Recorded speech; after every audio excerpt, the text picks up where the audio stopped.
May magiging yung fans. Para po nakakapalakpak tayo ng Hindi ako excited guys. Nag-alarm lang naman akong 5:30.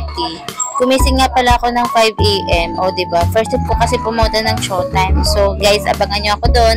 See you! Okay guys, nandito na kami sa harapan sa audience entrance. Maya-maya papasok na kami dyan, pero nakapaaga kami. 7 AM nandito na kami, o diba? Kaya nga pala, naghanap kami ng mga kainan namin. So, nakikailangan kumain muna kayo bago kayo pumasok sa audience entrance kasi magugutom talaga kayo. Hindi na kayo papalabasin once na pumasok na kayo, guys. Pinidyoan ko na nga rin pati yung labas, o diba? For the first time, nakita ko na yung ABS-CBN building. Ayan. See, may car pa dyan. Pagpasok nga namin dito ay wala pang katao-tao. Kami lang muna dyan. Kunti lang naman kami kasi napaaga kami. Pero maya-maya ang dami ng tao dyan. Ayan na nga, nagtatakan kayo bago kayo pumasok dyan. Once na mayroong na kayong tatak ay pwede na po kayong pumasok. And then pila pa rin po kayo after nyan dahil double check na po ang gagawin.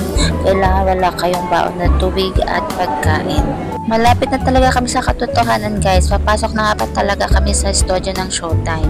Kaya nga lang, pila-pila pa rin pala kasi double checking pa rin. So, ang higpit talaga nila para naman yung sa safety ng lahat. Hindi mapapansin nyo pala, doon pala sila nag-picture at nagkukuha ng video ng mga lahat ng mga artista. Finally, nandito na tayo sa loob ng studio ng showtime. Kung mapapansin nyo po ay wala po yung artista. Mga staff lang muna po yung nagsasalita sa unahan. Kasi mayroon po silang sinasabi about sa mga guests at sa mga pagbabawal ng mga kagamitan sa loob ng studio kapag ito ay naka-live. So, bawal nyo po yung cellphone pag naka-live.